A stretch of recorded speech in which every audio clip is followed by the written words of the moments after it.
Okay, now we're going to move on to corrugated boxes. Corrugated boxes have been in wide use for over a century. In fact, they are the most used form of transport packaging. 95% of North American consumer goods are transported around the globe in corrugated boxes. They're not only used for transporting products domestically and internationally, but also used to display and promote retail products, like point of purchase or POP displays. The corrugated container. Corrugated container board container is among the least expensive of the packaging materials. It provides great protection for the because the flutes provide shock absorption. Usually these boxes are brown and have only one or two colors printed on them. The exception to this is when the box is made with the thinnest flute, called E-flute. Corrugated board is also commonly used to manufacture point-of-purchase displays. What are corrugated boxes? The corrugated box is composed of main elements. Both of these elements are made from the same type of robust paper called container board. There's medium, one, the center fluted corrugated material is called corrugated medium, and liner board, the flat outside sheets of paper that are glued down to the medium. So take a flat sheet of container board, put waves in it, commonly called the flutes, and then glue the fluted paper, now referred to as medium, to one or more pieces of another flat sheet of container board referred to as liner board. What you get is called a combined board, and combined board is a very strong relative to its cost, and it is very recyclable. The medium of corrugated boxes have 5 basic flute classifications, also called flute profiles. The flute is the original flute size, approximately 33 flutes or waves per foot. The B flute has smaller flutes than an A flute and has more of them, around 47 flutes per foot. It was created to box canned goods that were self-supporting and didn't require as much float support. The C flute was invented next to serve an all-purpose size and has about 38 flutes per foot. The E flute is thinner with 90 flutes per foot, and the F flute was created to be used as a folding cart and would be hold light to medium weight retail goods and be printed on either directly or on a litho-laminated label. There are 4 basic kinds of combined board. Single face, a corrugated medium and a single sheet of liner board glued together. A single wall double face, corrugated medium and 2 sheets of liner board face, one on each side, are glued together. A double wall, 3 sheets of liner board are glued to 2 mediums. Or the triple wall, 4 sheets of liner board are glued to 3 mediums. It's not uncommon for different flute profiles to be used in the same piece of combined board. For example, a triple wall board might have a layer of A flute medium combined with a layer of C flute and E flute. Having multiple flute profiles varies the packaging's compression and cushioning as well as overall thickness and printability to suit the consumer's need. So here's some corrugated box styles. There's the regular slotted container, the most common. Half slotted, there's no top. Overlap slotted container, so the top flaps and the bottom flaps kind of overlap each other. The full overlap slotted container, where they fully overlap each other. The center special slotted container, inner flaps are cut to different lengths. Center special overlap slot container, inner flaps meet the center and the outer flaps will overlap random amounts when closed. Center special full overlap, the inner flaps meet in the center and the outer flaps fully overlap. Snap lock or 1, 2, 3 bottom with a tuck. The bottom sets up quickly and securely and has a tuck top closure. Snap lock or 1, 2, 3 bottom with RSC top, same as the tuck top, regular slotted container. The bellows style top and bottom container easily folds closed, providing a more secure closure than standard RSC flaps. Or the integral container divider, so that's nice, it has a divider in there if you have more than one item. Full telescope designer style, the lid extends past 2/3 of the depth of the bottom piece. There's the designer style container with cover, double cover container, and interlocking double cover container. I feel like these are all tongue twisters.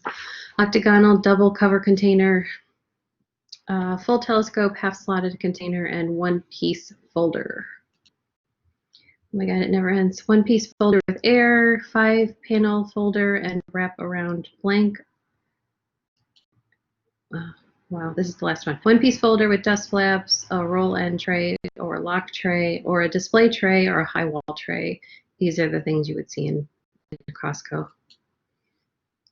Okay, so For the substrates, we have the corrugated box or the folding carton, which I feel like we went over pretty good. So that's as much information. It gets deeper into information if you want to review this later. We have bottles and jars. Bottles and jars come in all different kinds of sizes and materials. Usually they're made of recyclable materials such as glass or plastic. When new designs are created, a foam prototype is generated from the designer's sketches. It's a fairly inexpensive way to create a foam prototype to test the design and work out any details. There's plastic and metal tubes. The biggest challenge when working with tubes is dealing with the limited and odd size space available for graphics. Tubes can be made of both plastic and metal. Of course, there's tins. They're often used for packaging tea, coffee, and spices. Okay, so packaging types of bottles, jars, tubes, and tin, they're substrates. So you have the plastic, and there's all different kinds of plastic materials that you could work with and all the issues with some of them and typical usage. There's the glass jar. Small containers used most often to store liquid. A small container that has a neck narrower than the body or the top of the mouth closed by a bottle cap. Again, there's different substrates of glass that you could look into if you were working with that. The tin, an airtight container made of thin metal that requires cutting or tearing to open, called a can, tin can, or tin. These containers hold a variety of products, with the overwhelming majority being food preserved by canning. You might be surprised to know these are no longer made of tin. They're fabricated with aluminum or steel. They're usually made in 3 pieces, and here's their usage. The beverage can. Aluminum can holds a single serving of beverage, typically has a pull tab opening in the top, which is actually a stay tab because it's not pulled off, to dispense the liquid. Sometimes retailed separately, but often sold as 6-pack, 12 packs, or 24 packs. In most of the areas of the world, the can be recycled or returned for deposit. Bags. Bags can be designed in many different shapes and sizes. From the fancy high-end gift bag to the functional paper tote bags, bags can be manufactured out of paper, paperboard, plastic, fabric, and many other types of material. Material selection will depend on the purposes of the bag. Hang tags. Hang tags and wraps can also be manufactured in many different sizes, materials, and shapes. I always love a belly band on products. I just think they make it fun. Blister packs and clamshells. Blister packs and clamshells are commonly used for products that need to be displayed on a pegboard or other types of display hooks. The benefit of a clamshell is that the product is completely visible to the consumer. Blister pack has a pre-printed and coated card backing. The dome adheres to the backer card when heat is applied. The dome is clear, making the product visible to the consumer while also providing protection. Polybags. Polybags are commonly used for fertilizer, food packaging, toys, etc. They are made of polyethylene, which is a durable, flexible plastic, heat sealed to protect their contents. Gift sets. This seems to be a new category. There seems to be more and more gift sets and boxes of things sent out monthly. Gift sets can be manufactured from a variety of material. They are usually custom designed. These can vary widely for upfronts or the broadcast world advertising event. All the CW's upcoming shows are showcased together. To support this, Chase created a system in which the network's diversity was expressed with a dynamic slice screen graphic toolkit for the multimedia presentation and overall event decor. From early work for the WB network designed for shows on the CW, Chase has worked to understand the plot lines, characters, and art direction that make each property unique. Not only was this an exciting peek behind the curtain for the upcoming season, but it gives the opportunity to capture the essence of each series in typography, color palette, and supporting graphic elements. So this was their box for the show Jane the Virgin, but it also came with all these others, and it was a mail out for the upfronts.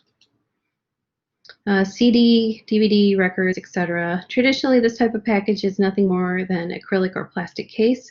What makes this type of packaging unique is the graphics, print cover, or the inserts.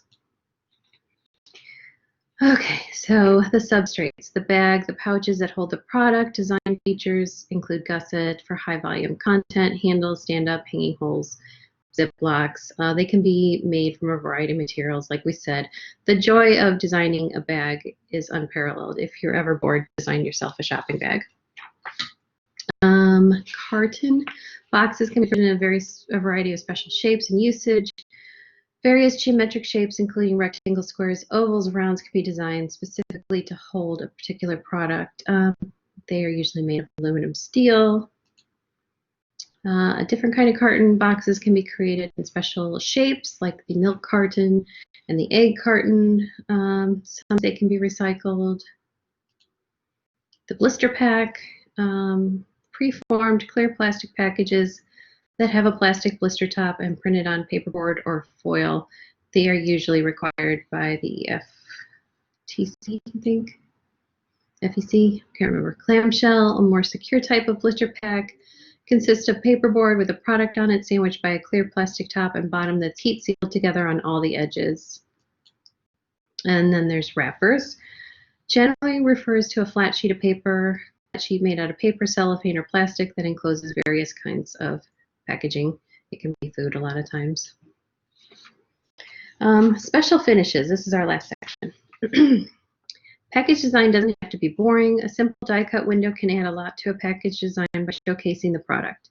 If you don't want the consumer to be able to touch the product, include an acetate panel to protect it. If feeling the product is part of the appeal, then leave the cut window open.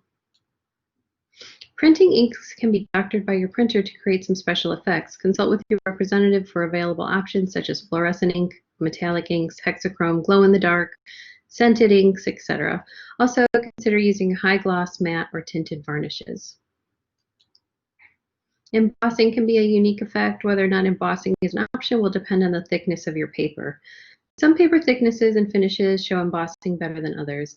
Again, consult with your paper representative for the best option. Blind embossing is a process that uses no inks. A number of blind embossing options are available to create unique and interesting effects, including debossing and multiple level embossing. Another way to create visual effect is to use foils.